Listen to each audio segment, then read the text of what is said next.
chapitre 12. Alléluia. Amen. Amen.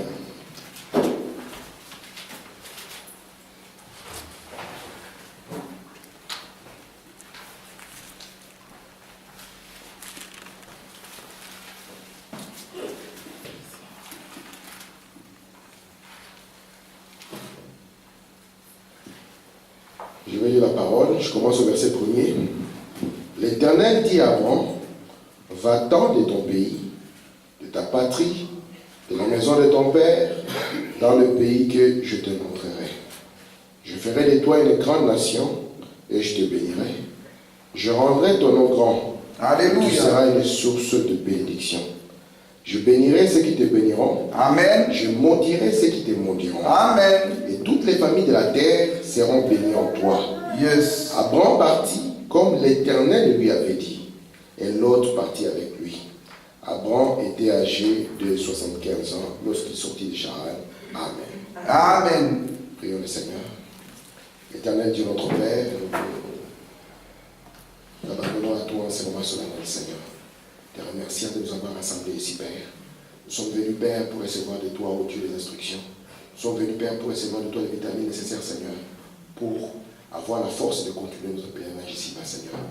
Si tu nous gardes encore ici sur la terre, Seigneur, cela montre que tu n'as pas fini de travailler avec nous. Et si tu nous as envoyé ces messages, ô Dieu bien-aimé, c'est que tu voulais voir ton royaume être établi en nous, Seigneur. C'est pour ça que nous venons à toi, ô Dieu, pour te demander, Seigneur, accomplis ta volonté dans nos vies, Seigneur. Laisse que, Père, cette volonté du royaume, ô Dieu bien-aimé, qu'elle puisse avoir la prééminence dans nos âmes, Seigneur. Bénis chacun d'entre nous, Père. Que celui qui est inquiet, ô Dieu, sorte ici, Seigneur, avec, ô Dieu, l'exaucement. Parce que nous croyons que tu es le Dieu qui répond aux prières des enfants. Ainsi, Père, élève-nous dans ta présence, au nom de Jésus-Christ. Amen. Amen. Que Dieu vous bénisse. Amen. Je vous salue tous au nom du Seigneur Jésus-Christ. Amen. Amen. Je remercie le Seigneur d'être encore ici, au tabernacle, pour pouvoir continuer notre leçon. Je voudrais juste donner une requête de prière pour ma famille. Ma famille est encore éprouvée. Donc ce matin, j'ai perdu mon grand frère en Afrique. Il avait déjà, quand il y avait un accident d'avion, il y a 2 ans, il avait perdu toute sa famille là-bas. Et il était en bonne santé. Donc le matin, il est parti dormir, le matin on l'a trouvé, il était plus en vie. Donc je vous demanderai de prier pour les miens, afin que Dieu puisse les consoler. Amen. Ok, donc nous sommes en train de parler d'Abraham. Et Abraham est le début de notre foi. Nous ne pouvons pas être appelés des chrétiens si nous ne voulons pas faire la même marche. Et c'est pour ça que j'ai dit, cette marche ici, de quitter le pays de Babylone jusqu'à arriver au pays de Canaan, à plusieurs étapes. Et Branham nous a montré la même marche lorsque Dieu a appelé Israël à quitter l'Égypte pour pouvoir aller à Canaan. Mais vous voyez le début de cet homme, c'est que c'est le début de nous tous, parce qu'Abraham était un homme ordinaire. Mais Dieu veut prendre les hommes ordinaires pour en faire des hommes extraordinaires. Amen. Il en fait des hommes extraordinaires quand ce sont des hommes qui sont capables de recevoir ses instructions. Amen. Je vais lire une citation pour commencer. Je suis dans le message de Compte à rebours. Je commence au paragraphe 96. Madame dit ceci. Et tout homme qui vit pour Dieu, devra aller au-delà des 5 sens. Donc si nous disons que nous allons vivre pour Dieu, il n'y a pas de choix. Nous devons aller au-delà des 5 sens. Écoutez, il devra aller au-delà de toute instruction, de toute réalisation qu'il a été capable d'accomplir et de croire Dieu. Briser tout et mettre tout de côté et monter rapidement dans les cieux. Quand on dit Amen. Ce que les astronautes et les autres ont réalisé dans le naturel, Dieu a pu le faire par son Église dans le spirituel, par un peuple spirituel qui a cru. Tout homme ou toute femme qui osera, à n'importe quel moment de prendre Dieu au mot, est un astronaute. Amen. Bon, voilà, nous dit ceci. Voilà, nous dit que quand la science avance, Dieu aussi avance. En réalité, que fait la science? La science n'est là que pour donner des mots. Je vous donne un exemple. William Branham nous dit que le prophète Daoum avait vu le boulevard périphérique de Chicago, n'est-ce pas? Amen. Mais il ne pouvait pas décrire la voiture. Quoi qu'il ait vu. Si vous êtes un prophète et que vous vivez au temps de Luther, vous voyez un ordinateur, vous n'aurez pas les mots de cette époque pour parler de l'ordinateur. Mais vous allez essayer d'utiliser les mots que vous avez à cette époque pour pouvoir décrire un ordinateur. Et quand la science avance, l'homme de Dieu est censé aussi avancer. Amen. Mais ce que nous avons constaté, Branham nous dit que la science a pu avancer plus rapidement avec les 5 sens que l'homme de Dieu a pu le faire avec son âme. Parce que vous savez, l'âme de l'homme, c'est une maison de puissance. Elle est capable de catalyser tout. Mais c'est comme si c'est quelque chose qui a été négligé. C'est quelque chose qui a été ignoré. Alors que Frère Branham nous dit que c'est la seule chose que Dieu nous a donnée pour pouvoir entrer en contact avec lui. Et Branham dit que n'importe quel homme qui osera prendre Dieu au mot, alors lui c'est un astronaute. Amen. Vous voyez? Remarquez un peu. Selon Frère Branham, les âges de l'Église réellement commencent avec Luther. C'est ça Frère Branham, c'est ça la vraie restauration. Ça commence avec Luther. Et nous allons voir, regardez un peu. Si je prends l'âge de Luther, dans l'âge de Luther, l'élément qu'on utilisait, c'était la force musculaire. Quand un homme voulait se déplacer, il prenait quoi? Il prenait un cheval. C'était l'élément musculation. Maman, si on veut aller à Paris à cheval, il faut s'accrocher. Parce que Paris, maintenant, arriver au Congo à cheval, ça signifie tu es prête. Nous devons traverser tous les Sahara à cheval. Personne ne sera capable d'aller plus loin. C'est pour ça que vous voyez qu'aujourd'hui, Luther, son évangile ne peut pas tenir. Amen. Parce que c'était Dieu qui était en train seulement de restaurer. Amen. Et là, c'était le cheval. Vous voyez? Amen. Et quand c'était le cheval, Dieu nous a donné la justification. Et vous a montré que quand vous croyez, alors Dieu considère comme si vous n'avez jamais péché. Amen. Mais il a montré que vous ne pouvez pas rester là. Parce que si vous restez là, vous ne saurez pas aller plus loin avec Dieu. Alors Dieu a suscité un autre homme que nous avons appelé Wesley. Et quand Wesley est arrivé, quelques temps après, c'est là où l'automobile a commencé. Parce qu'ils ont compris que le cheval était limité. Et l'homme des sciences a dit non, je dois essayer d'aller encore plus vite. Pourquoi c'est là? Parce qu'on sait que plus vous gagnez la vitesse, plus vous mettez fin au temps. Vous savez ça? Plus vous gagnez la vitesse, plus le temps s'arrête. C'est pour ça que tout ce que nous essayons de faire, c'est vous donner plus d'accélération. Pour que vous puissiez aller plus vite et mettre fin au temps. Mettre fin à l'influence du temps. Amen. Vous êtes là? Et remarquez maintenant, avec Wesley, nous avons eu l'automobile. Ils ont créé une petite boîte qu'on a appelée le moteur. Et le moteur a contenu plusieurs chevaux. C'est pour ça qu'on dit plusieurs chevaux vapeur. Donc ils ont essayé de multiplier la force que Wesley avait. C'est pour ça que la vie que Wesley a présentée était une vie au-dessus de ce que Luther avait. Mais Wesley pensait qu'il fallait simplement une méthode. Mais la méthode d'aujourd'hui, nous avons vu que ça a eu des fins. Quand le pasteur n'est pas là, la méthode ne tient plus. Quand les frères ne sont pas là, la méthode ne tient plus. Quand l'église à qui n'est pas là, ça ne tient pas. Alors nous avons compris qu'il était limité. Mais Dieu ne peut pas être limité. Alors Dieu voulait que l'homme commence maintenant à entrer dans les sphères au-dessus. Amen. Alors Dieu a suscité des autres personnes qu'on a appelées les pentecôtistes. Amen. Les pentecôtistes, eux, ils sont venus avec l'avion. Vous voyez? Ils sont venus avec l'avion. Il avait la capacité de monter un peu, mais il finissait toujours par redescendre parce que après avoir parlé en langue, il était encore capable, avec la même langue, de parler mal du voisin. Amen. Mais Dieu, dans son élément, il avait compris qu'il y avait une autre force. Parce qu'il remarquait tout ceci. Si je prends le cheval, si je prends l'automobile et si je prends l'avion, vous allez voir que tout cela, la conduite est entre les mains du pilote. Vous voyez? C'est le pilote qui conduit tout. Si vous avez un cheval et que vous montez dessus, vous devez être certain de le conduire, n'est-ce pas? Parce que si le cheval vous conduit, après un moment, vous allez sauter. La voiture, la même chose. Et l'avion, si vous avez un pilote qui ne connaît pas ce qu'il fait, c'est dangereux, non? Une fois que vous êtes dans les airs, il vous dit que chacun prie son Dieu. Ça serait pénible. Mais quand on arrive maintenant à cet âge qui est au-delà des âges, William Branham nous parle de l'âge de l'astronaute. Vous voyez? Et l'astronaute, lui, ce qui le caractérise, c'est la fusée, n'est-ce pas? Et cette fusée, vous allez voir qu'il n'y a pas de volant à l'intérieur. C'est pour ça que Branham parle à la sœur, il dit, tu comprends maintenant pourquoi le volant m'a été ôté. C'est ici le mystère où Dieu vous plonge dans quelque chose de plus profond. Parce que, remarquez un peu, même la fusée a 3 parties, n'est-ce pas? Elle montre que nous ne négligeons pas ce que Luther a apporté. Nous ne négligeons pas ce que Wesley a apporté. Nous ne négligeons pas ce que les pentecôtistes ont apporté. Mais nous voulons aller encore au-delà. Amen.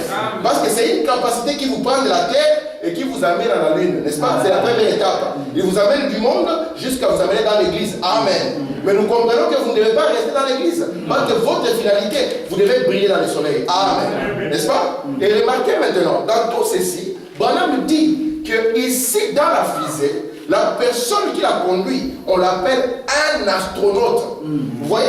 Un astronaute. C'est quelqu'un de sélectionné. C'est quelqu'un de particulier. Amen. Et cet homme-là, c'est qu'il est capable de se laisser guider. Branham dit que ce qui guide la fusée, c'est les radars qui est par terre. Amen. Donc, et c'est pour ça que nous sommes. La fusée a une sorte de quartier général. Et c'est ce quartier général qui guide la fusée. Et nous voulons aussi que les quartiers généraux soient en vous, capables de vous guider. Amen. Et c'est pour ça que Branham appelle un astronaute toute personne qui est capable de prendre Dieu au mot. La chose la plus difficile que nous avons aujourd'hui, c'est avoir des hommes qui soient capables de prendre Dieu au mot. Parce que ça, c'est un défi. Amen. Dire que je prends cette position parce que Dieu l'a dit. Amen. Je vais lire dans Avertissement plus jugement. Écoutez Faubanam. Faubanam est en train de dire, il est en train de parler des gens qui doivent mourir. Amen. Il dit ici dans le paragraphe 128, il dit, les pensez-vous sincèrement?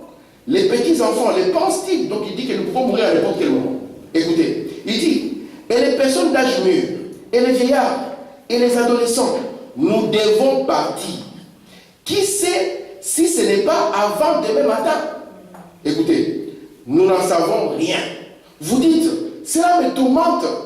Il faut même dire, cela ne devrait pas vous tourmenter. Franchement, vous devrez être parfaitement heureux de savoir que vous allez quitter cette vieille bicoque. Alléluia.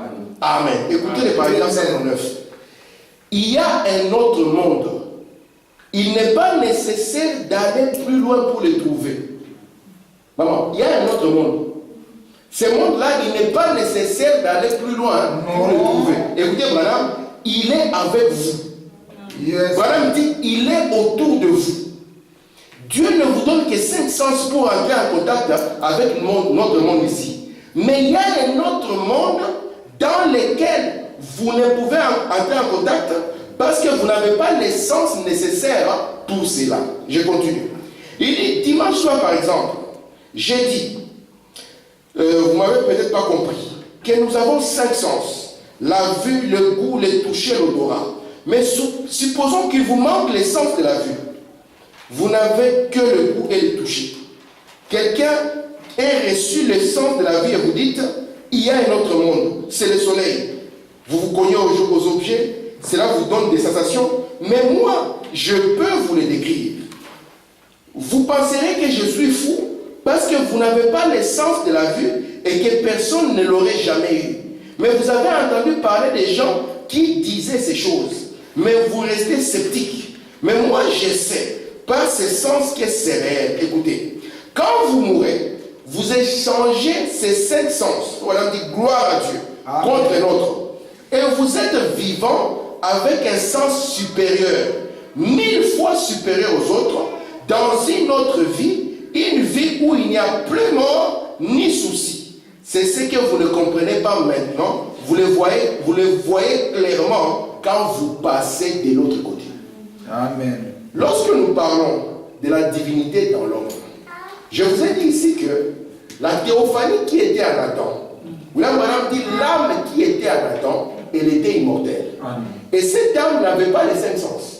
Parce que le sens qu'elle avait, c'est un sens plus haut. Amen. Amen. Et Branham dit que, pour que vous puissiez comprendre réellement ce que je suis en train de vous dire, j'aimerais vous dire qu'ici, à côté de vous et autour de vous, avec vous, il y a tout un monde. C'est pour ça que Branham, lorsqu'il a passé l'expérience de la petite translation, on n'a pas vu Branham s'envoler. Non. Vous comprenez? On n'a pas vu Branham courir parce que les gens à l'époque, ils pensaient que le ciel c'était l'espace au-dessus de leur tête. On n'a pas vu Branham s'envoler. On a vu seulement Branham se coucher, n'est-ce pas? Et 6 mètres, 7 mètres, c'était une autre réalité, n'est-ce pas? Amen. Et il dit que c'est tout un monde. Et il dit que pour que vous puissiez comprendre cela, il dit que vous le comprendrez mieux quand vous ne serez plus dans celui-ci. Amen. Amen. Mais laissez-moi vous dire que la foi de Dieu vous met en contact avec ce monde-là. Yes. Écoutez, lisons ensemble. Je suis dans Christ et la révélation du mystère de Dieu. Frère dit ceci au paragraphe 40. Il dit ceci. Il y a une citation que je suis en train de chercher, j'aimerais y arriver. Je ne sais pas si elle est ici. Il dit, je dis encore, l'Écriture dit aussi que les anges de Dieu campent autour de ceux qui les craignent. Ainsi, dans un autre monde où les 5 sens n'existent pas, les 5 sens ne vous donnent le contact qu'avec ce monde. Si vous n'avez pas de sens tactile, vous ne pourriez pas sentir ce que vous touchez. Le toucher n'aura aucune signification pour vous. Ce serait un autre monde. Si vous étiez aveugle, ce que vous voyez maintenant serait pour vous un autre monde. Vous n'en auriez aucune conscience. Ainsi donc, ces 5 sens sont tous ceux dont Dieu nous a donnés. Mais il y a un autre qui est appelé la foi. Par la foi, vous pouvez monter une échelle qui vous conduira si haut que vous serez introduit dans un autre monde. Alléluia. Celui des visions là-haut, vous pouvez voir. C'est comme si vous n'aviez jamais vu ce que vous révèle votre sens de toucher et qu'ensuite vos yeux s'ouvrent et que vous puissiez le voir. Tout serait un mystère pour celui qui ne pourrait pas voir. Ce serait un mystère. Cela existerait quand même. William Branham dit il y a tout un monde. Et il prend l'écriture qui dit que les anges de Dieu campent autour de ceux qui les craignent. Il dit vous ne pouvez pas entrer en contact avec eux dans ces 5 sens. Mais il dit qu'il y a un autre monde qui est ici. Et il dit par le sens de la foi, lui-même il dit c'est comme si vous montez au ciel. C'est comme si vous montez sur une échelle. Amen. Qui vous plonge dans une autre réalité. Il donne un exemple. Il dit si par exemple on a un aveugle ici et que l'aveugle on puisse lui parler du téléphone, ça serait abstrait pour lui. Mais si jamais ses yeux s'ouvrent et qu'il voit le téléphone, alors cela devient un nouveau monde pour lui. Amen. Amen. Remarquez maintenant. Frère Branham va comparer 2 femmes. Parce que dans la Bible, nous avons 2 femmes. 2 femmes qui ont eu 2 propositions. Nous avons d'un côté notre mère que nous appelons Ève, n'est-ce pas? Amen. Et la femme comparée, William Branham le compare à Marie. Amen. Regardez. Nous avons vu avec vous que l'homme étant un être triple, il doit être conscient de cela pour savoir comment son être fonctionne. Amen. Et Frère Branham nous a dit qu'il est impossible qu'une femme ou qu'un homme commette adultère si premièrement il n'a pas consommé cela dans son esprit. Vous êtes là?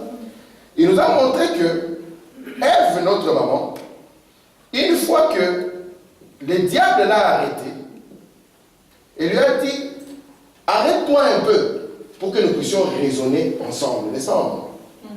Et ceci, ça peut être pour n'importe quel cas dans notre vie. On peut être en train d'affronter un problème sérieux. Et on se dit, mais comment est-ce que moi je vais m'en sortir vis-à-vis de ces problèmes? Et vous allez voir que parfois votre esprit va vous amener à raisonner sur les problèmes, n'est-ce pas? Branham nous dit que Ève s'est arrêtée un instant. Et qu'est-ce qu'elle a fait? William Branham dit la grande erreur d'Ève, c'est qu'elle a accepté le raisonnement de Satan. Amen. Parce que quelque chose lui a été dit. Dieu a-t-il réellement dit, Sœur Cindy, n'est-ce pas? Que je suis l'Éternel qui te guérira de chaque maladie? Ça, c'est une question. Est-ce que Dieu a-t-il réellement dit cela?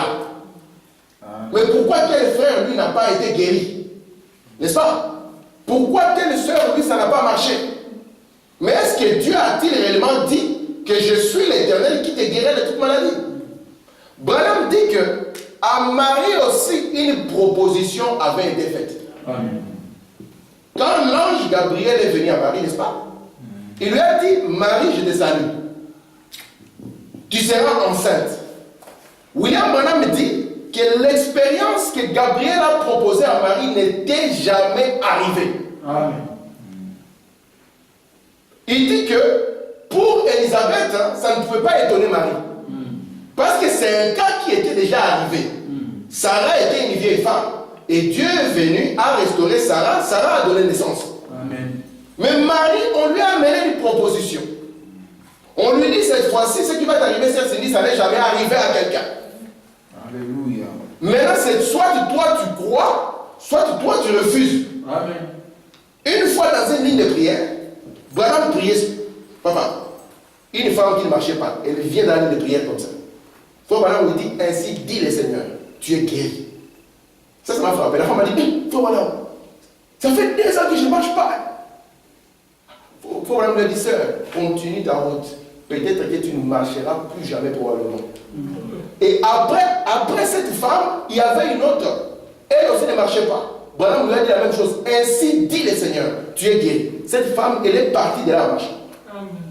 Pour montrer quoi? Que souvenez-vous, mes frères, que tout commencera dans la matrice de votre esprit. Amen.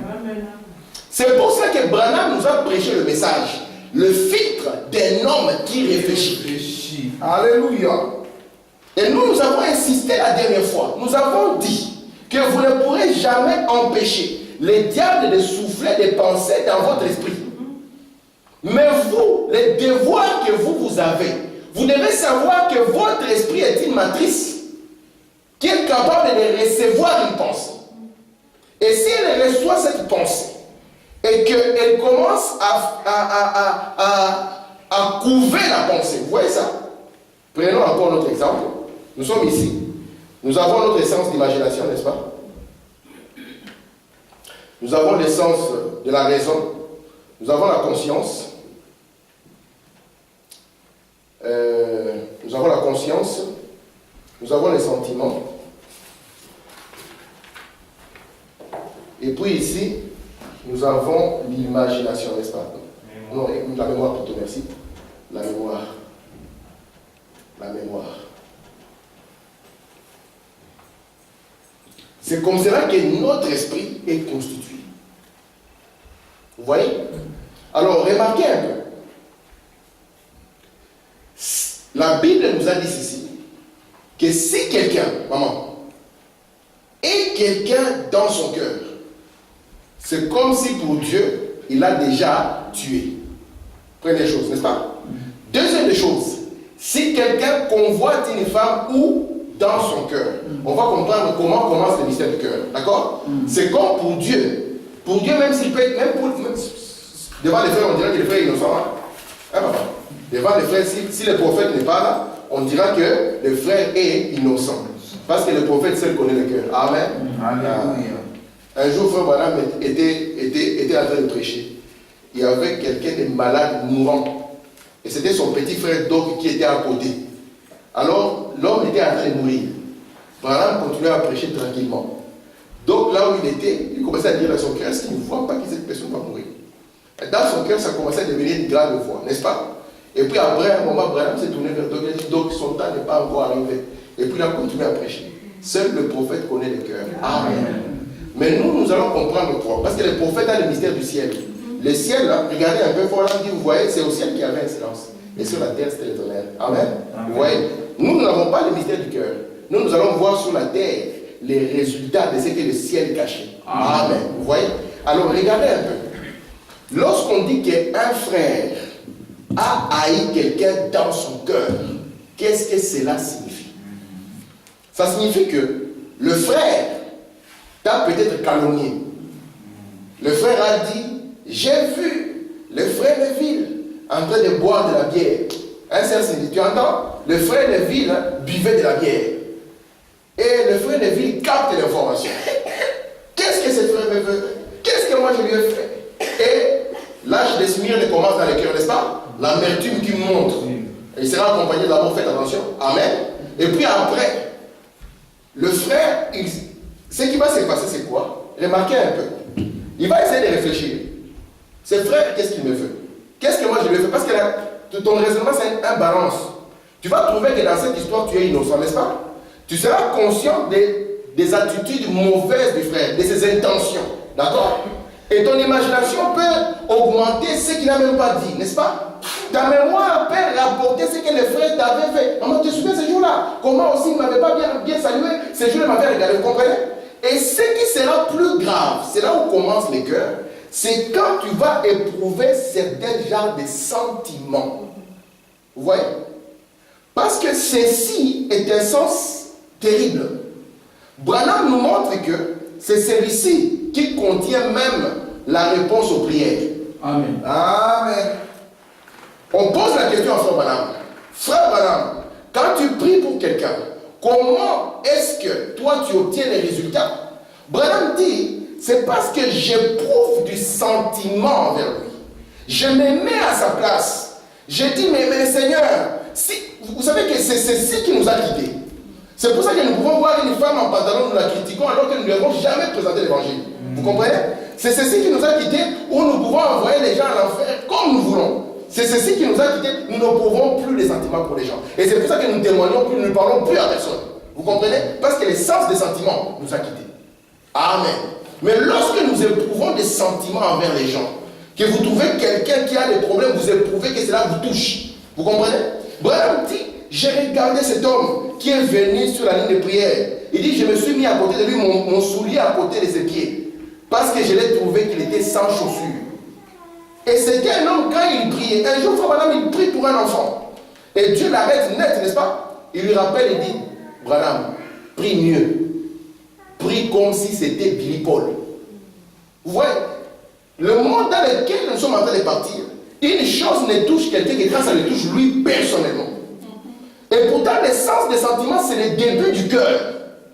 C'est pour ça que si une pensée est mauvaise, et que passant par tout ceci, vos sentiments aiment cette pensée, pour Dieu, c'est comme si vous l'avez déjà fait. Amen. Parce que dans votre imagination, vous allez voir cette femme que vous êtes en train de vouloir gérer. Parce que le diable va venir comme ça.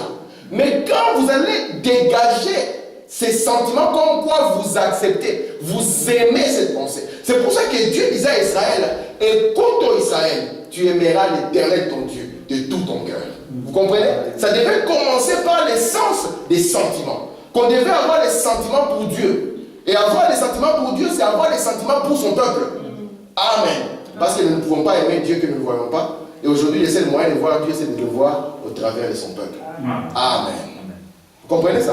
Amen. Donc c'est pour cela que lorsque vous sentez dans votre cœur que quand vous rencontrez un frère, vous ne pouvez plus le supporter.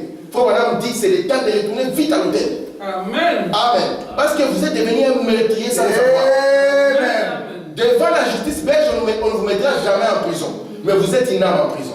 Amen. Amen. L'essence des sentiments. Les gens n'éprouvent plus les sentiments. Nous sommes arrivés dans un monde terrible.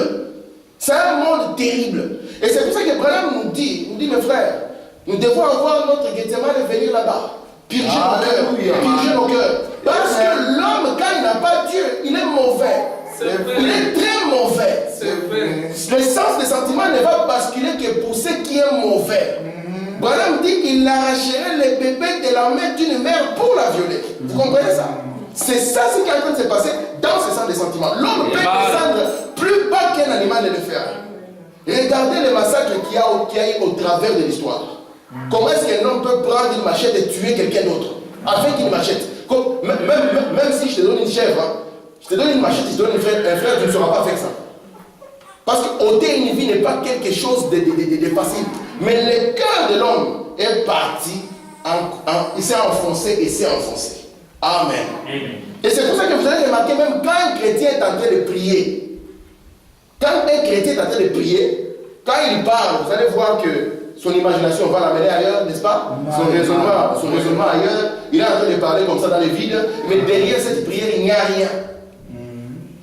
Mais Dieu veut écouter votre cœur parler. C'est ce que Branham dit, que souvent, il n'écoute pas les paroles de votre bouche, mais il écoute les sentiments de votre cœur. Et c'est pour ça qu'on dit que lui, il est le souverain sacrificateur qui est touché par vos sentiments. Amen. Amen. Mais c'est pour ça qu'il est difficile.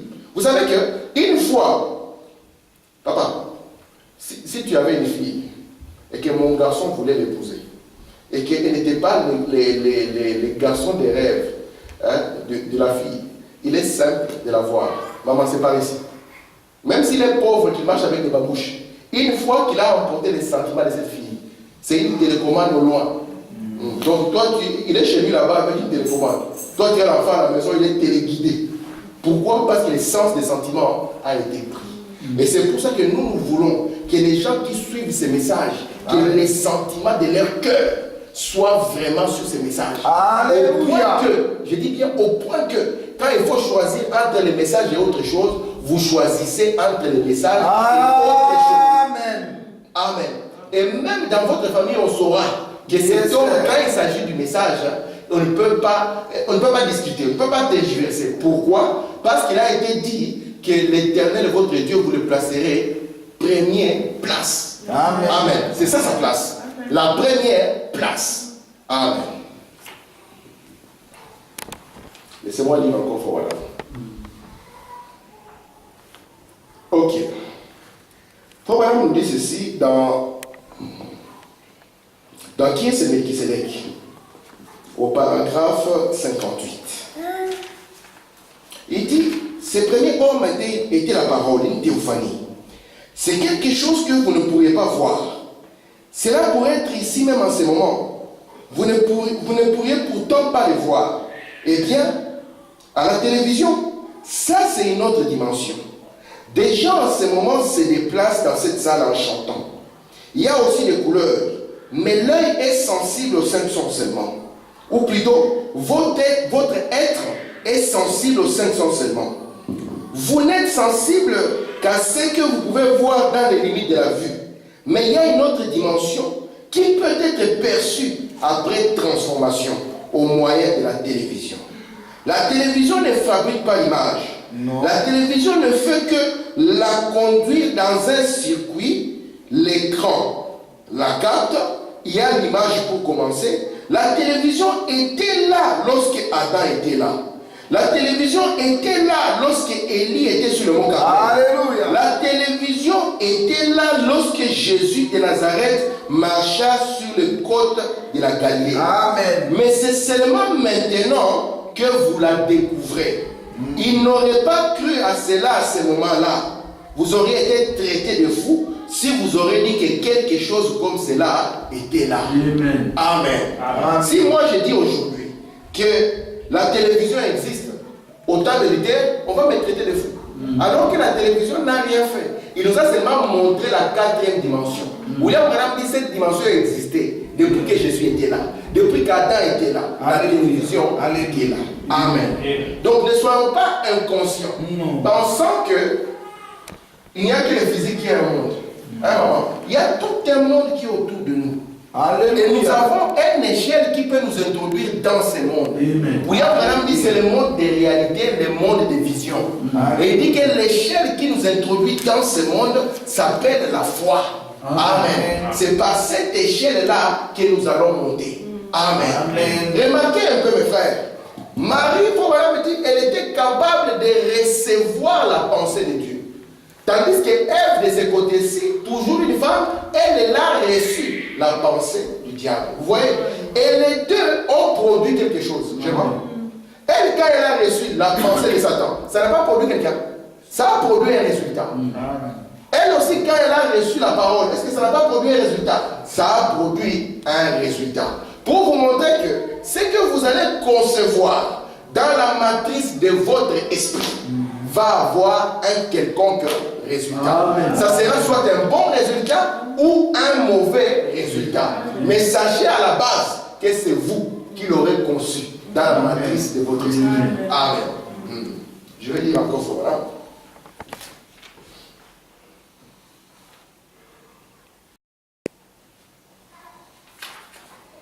Faubanam dit ceci. Il dit, nous savons que nous vivons ici dans 3 dimensions. Je ne sais pas si je peux les nommer ou pas. L'une d'elles est la lumière, l'autre est la matière. Donc, la lumière, la matière et les temps. Nos 5 sens contactent ces dimensions. Notre vie contacte la lumière, notre toucher contacte la matière.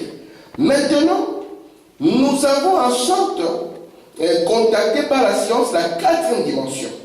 Parce qu'à travers ces bâtiments passent des images, des voix de la radio, des images de la télévision, que nos sens ne contactent pas. Mais cependant, il existe une antenne qui capte ces ondes atmosphériques et qui les manifeste. Et savez-vous que la foi est cette antenne qui captera ces choses et les manifestera. Amen. Il y a une citation que je cherche que j'aimerais vraiment lire. Amen. Ok, je l'ai trouvé. Frère Branham nous a dit que dans l'homme, il y a des ressources qui ne sont pas exploitées. C'est dit. Tu sais ce qu'on appelle une ressource? Alléluia. C'est dit. Une ressource, c'est un moyen que tu as pour faire face à un besoin. C'est ce qu'on appelle une ressource. Et Branham nous dit que dans l'homme, donc dans l'homme, il y a des ressources qu'on n'a pas encore exploitées. Donc il y a des moyens pour faire face aux besoins que nous n'avons pas exploités. Amen. C'est comme un pays vierge, n'est-ce pas, maman? Personne ne l'a exploré. Mais nous voulons être des explorateurs qui soient comment? Capables d'explorer ces ressources. Amen. On va lire ça. Écoutez un peu la citation. Je vais lire des citations. Et j'aimerais que ça nous fasse du bien. Amen. J'aimerais que ces citations nous fassent du bien. J'ai une citation sur un frère qui sera un exemple pour nous. Je lis dans Crois-tu cela, que Frère Branham a prêché le 10 avril 1960. Branham nous dit ici, au milieu du paragraphe 28, il dit: mon grand-père a conduit un char à bœufs. Je conduis un Ford de V8. Mon fils voyagera en avion à réaction. C'est que nous avançons. Hein, maman? Branham dit que son grand-père, il a conduit un char à bœufs. Moi, je crois que mon grand-père n'avait même pas de char à bœufs, il a marché à qui? Ça, c'est le mien, là, il a marché à qui? Il montre que moi, j'ai conduit un Ford de V8. Branham n'était pas jaloux de ses enfants. Hein? Branham dit que mon fils va voyager dans un avion à réaction. Ma mère, quand elle est venue en Belgique en 56, elle s'est dit pour quitter l'Afrique, arriver en Belgique, on le faisait en bond de grenouilles. Elle a quitté le Congo, ils sont descendus au Soudan, ils ont fait l'Égypte, ils sont partis en Israël, jusqu'à ce qu'ils arriveront en Belgique. Vous voyez? Tandis qu'aujourd'hui, c'est un vol de 8 heures. Quand on fait 8 heures, on dit yes, n'est-ce pas, maman? Mais je crois que s'il y a encore un peu de temps, frère, on le fera peut-être en 30 minutes. Hein? On le fera en 30 minutes. À l'époque, quand quelqu'un voyageait, il prenait l'avion, ça c'est dit, boum, boum, boum, jusqu'en Belgique. Il arrive, il écrit, n'est-ce pas? Mes frères, tout ça, je suis bien arrivé, tout ça, on envoie les lettres. 2 semaines, 3 semaines plus tard, la famille sait qu'il est arrivé. Le temps de répondre. Mais aujourd'hui, tu peux être dans l'avion. Si on permet, si vous avez les réseaux là-dedans, avec Internet et tout ça, vous pouvez dire, ah, là nous sommes au-dessus de l'Égypte, n'est-ce pas, maman? Là nous sommes, parce que c'est un âge rapide. C'est un âge où la science a beaucoup avancé. Et William Branham nous dit que c'est un âge où nous aussi, nous devons avancer. Alléluia. Et Branham dit, qu'est-ce qu'un avion à réaction? William Branham dit, est-ce que vous écoutez tous ces vacarmes qu'il y a dans les coins aujourd'hui? Il dit, qu'est-ce qui produit cela? Parce que, au temps de William Branham, ils entendaient le bruit. Et William Branham dit que ce sont les avions à réaction qui étaient en train de produire cela. Et pouvant, il dit, qu'est-ce qui est arrivé? C'est quand l'avion atteignait la vitesse de son. William Branham dit que cela est une grande révélation pour les gens qui sont spirituels. Parce que Branham dit que lorsqu'un avion atteint la vitesse de son propre son et le dépasse, il dit qu'il n'y a plus de limite à ce qu'il peut faire. Il dit que lorsqu'un chrétien peut dépasser les limites de ses propres sens, il n'y a plus quelque chose qui peut les stopper. Amen. Et c'est pour ça qu'il y avait une déflagration. Alléluia. Parce que Branham avait dépassé la limite de son propre sens. Et vous allez constater qu'après la déflagration, la voix ne venait plus au dehors, elle sortait du dedans. Et c'est elle qui a brisé les pierres, n'est-ce pas? Parce que c'est un avion qui est parti trop vite, maman. Amen. Et qui a dépassé ses propres sens. Vous êtes là? Amen. Et j'aimerais que nous puissions aussi arriver à cela. Alléluia. Je suis en train de me diriger maintenant vers l'âme, n'est-ce pas? Hein? Parce que j'aimerais pour cette histoire et que nous puissions en parler. Amen. Écoutez, madame. Il dit ici, c'est que nous avançons. C'est que la religion devait faire. La venue du Seigneur est proche. L'Église devait avancer en puissance. La science ne peut que monter très haut. Ensuite, elle doit décliner. Nous sommes en train de voir comment la science décline. Vous voyez le réchauffement climatique et toute la nourriture que les gens sont en train de manger aujourd'hui. Cela montre que la science a décliné. Amen. Amen. Il dit, mais nous avons des ressources inexploitées qui n'ont jamais été touchées. Celle de la puissance illimitée de Dieu, où nous devrons être en train d'évoluer. Nous vivons ce soir à 1 million de kilomètres en dessous de nos privilèges. Amen. Des privilèges dont les chrétiens devaient jouir. Amen. Donc si on dit 1 million de kilomètres, hein, ça c'est dit 1 million de kilomètres, c'est... Toi qui as toujours voulu voir le Congo, j'aimerais t'y amener une fois. Alors, si on dit 1 million de kilomètres, on est même plus, on a quitté la planète ici, on a quitté à longtemps. Branham dit nous sommes à 1 million de kilomètres des privilèges que Dieu nous a donnés. Et c'est la faute de qui? C'est la faute de Dieu? Non. Parce que Dieu nous a donné les chemins, comme Abraham. Il nous a montré que ici, dans la chair, ce n'est pas là où vous serez bénis. Il a montré non, ce n'est pas en restant avec le sens de votre esprit que vous serez bénis. Il a dit, mais avancez encore plus loin. Allez vers ce petit endroit, amen, où il n'y a que la foi ou l'incrédulité. Et vivez à partir de là. Alors moi, Dieu, je vous bénirai. Amen. Et ceci est un voyage qui n'est pas aisé, maman. Ce n'est pas un voyage qui n'est pas aisé. Parce que souvenez-vous, que aussi longtemps que vous serez sur la terre, votre chair et votre esprit viendront toujours contre vous. À chaque fois que vous direz, je prends position pour ceci, parce que Dieu l'a dit, sachez que votre chair, amen, et votre esprit viendraient contre vous. Amen. Disons par exemple que vous avez la main qui vous fait mal, n'est-ce pas? Et vous dites, moi je crois que tu es Dieu et que tu m'as guéri. Je suis certain que la main va encore faire mal. Amen. Et ton raisonnement va te dire, est-ce que tu sens comment la main fait mal? N'est-ce pas ça c'est dit? La main fait mal. Et tu dis, ne fais pas semblant. La main fait mal. Amen. William Branham dit, souvent les gens, pourquoi ils ne sont pas délivrés? Pourquoi ils ne sont pas délivrés d'une chose? C'est qu'ils gardent la chose dans leur pensée. C'est vrai. Amen. Amen. Comment ça? Frère Branham dit, un homme vient et dit, Frère Branham, je vais être délivré de l'esprit des complexes. Et madame dit, mais frère, le problème avec toi, c'est que tu restes, ta pensée reste dessus. Parce que tu as essayé de t'en sortir, ça n'a pas marché. Et ta pensée reste dessus. Et ton raisonnement est en train de dire, qu'est-ce que je vais faire? Qu'est-ce que je vais faire? William Branham dit, ne fais pas attention. C'est vrai. Amen. Amen. Parce que quand la main va faire mal, ton raisonnement va dire, papa, ça fait mal. La conscience va dire, je suis conscient que ça fait vraiment mal. Et ça va faire très mal même avoir compris pour toi. Ça va faire encore plus mal. Vous comprenez? Et Branham dit, lorsque ça fait de plus en plus mal, vous commencez à glorifier Dieu. Parce que c'est le signe que vous êtes. Alléluia. Lorsqu'un problème semble s'accentuer, sachez que vous avez le dessus. Amen. Amen. Et soyez capable alors de commencer à le proclamer. Capable de vous élever au-dessus de ce que le raisonnement va dire, au-dessus de ce que la conscience va dire, au-dessus de ce que la mémoire va dire. Amen. Amen. Écoutez-moi, je vais lire encore un peu. Frère Branham dit ceci, c'est toujours la même chose, vois-tu cela? Je suis au paragraphe 29. Écoutez. Eh bien, vous dites, Frère Branham dit, Moody n'a pas vécu en ces jours. C'est vrai. Nous vivons au temps de la venue du Seigneur. Amen. Et nous tenons cela pour établir que Moody était avec nos parents.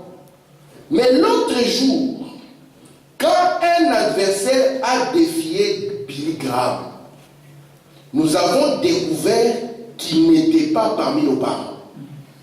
Parce que nous avons dit que nos parents étaient puissants, n'est-ce pas? Hein, maman? Nous avons dit qu'à la Pentecôte, il y avait la puissance. Branham dit que lorsqu'un adversaire, Alléluia. vous savez comment était le défi? C'était un musulman. Le musulman était venu avec le Coran. Le Coran était aussi noir en couverture que la Bible l'est. Et dans le Coran, le musulman a dit, moi, Mahomet ne m'a pas fait aucune promesse de guérison. Yes. Il dit, mais votre Jésus vous a fait la promesse dans la Bible. Il dit, nous allons amener les malades ici. Pour que toi tu puisses prier en accord avec les promesses que Jésus vous a faites. Amen. William Branham dit, le lendemain, le fils de qui s'affirmait les histoires, il a fui. Et Au lieu d'appeler celui qui avait la spécialité dans le camp, Branham dit, lorsqu'il a été défié, nous avons découvert qu'il n'était pas avec nos parents. Et, écoutez, il dit qu'il n'était pas avec les parents, où les trouve-t-il? Où ont-ils trouvé Jésus? Exactement là où il l'avait laissé. Où l'avait-il laissé? À la fête de la Pentecôte. Vous vous souvenez de ce que Frère prêchait? À la fête de la Pentecôte. Amen. Ici, ce n'est pas la Pentecôte des âges de l'Église. Ici, c'est la fin des âges de l'Église. Au-delà des âges de l'Église. Quand nous nous éloignons de cette ancienne puissance de la Pentecôte et de la fin de la Pentecôte, nous nous éloignons de Jésus. C'est tout aussi vrai, mon ami. Nous vivons en dessus de nos privilèges. Écoutez la citation. L'Église demande aujourd'hui, qu'en est-il du Dieu de l'histoire?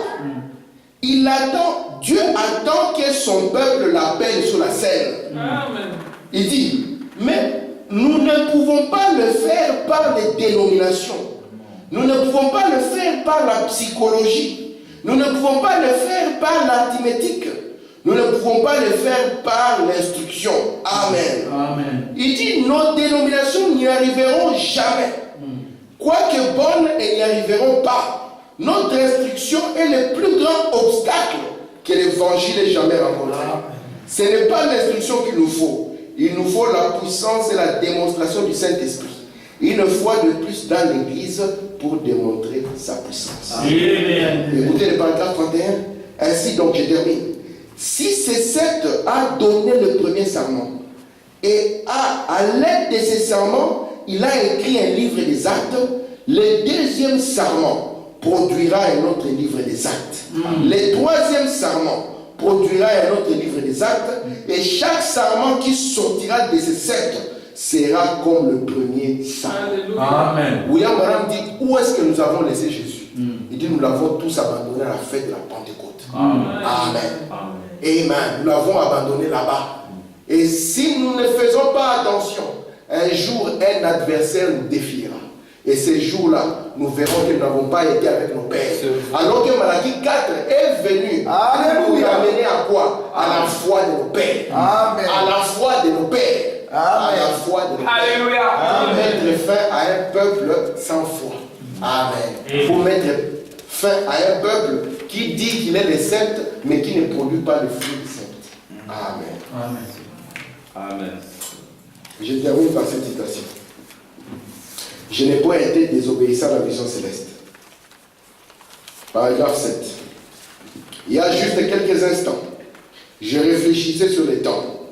Je pensais juste, comment la science, comment on considère l'homme naturel, et comment ces derniers s'est plongé dans la recherche depuis la chute du monde naturel, et qu'il a réalisé combien minime est le progrès réalisé par l'homme spirituel dans les royaumes de Dieu. Il dit, voyez l'homme quand il a chuté, maman. Regardez ce qu'il a fait, par les recherches qu'il a fait, dans lesquelles il s'est plongé. Regardez là où il est. Il dit, mais regardez l'homme spirituel, il n'a rien fait. Il dit, et je pensais que l'homme naturel est allé au-delà de ce que ses yeux voient. Il tire un atome, le divise en deux, cela détruit la vie humaine. Si l'homme naturel, qui ne connaît rien de Dieu, qui ne peut rien connaître de Dieu, à moins qu'il ne se convertisse, alors son âme devient vivante par les surnaturels. S'il peut faire cela dans le domaine naturel, que devrait faire l'homme de Dieu? Il faut madame dire, oh là là, mes amis, l'église est si loin en arrière. Prions que mon Dieu élève son église. L'homme naturel peut-il, en utilisant les ressources naturelles, obtenir des résultats plus grands que ceux des gens qui se disent chrétiens? Il faut madame dire, hâtons-nous vers l'invisible. Les bénédictions de Dieu sont nôtres. Elles sont pour vous. Amen. Que le Seigneur vous bénisse. Alléluia.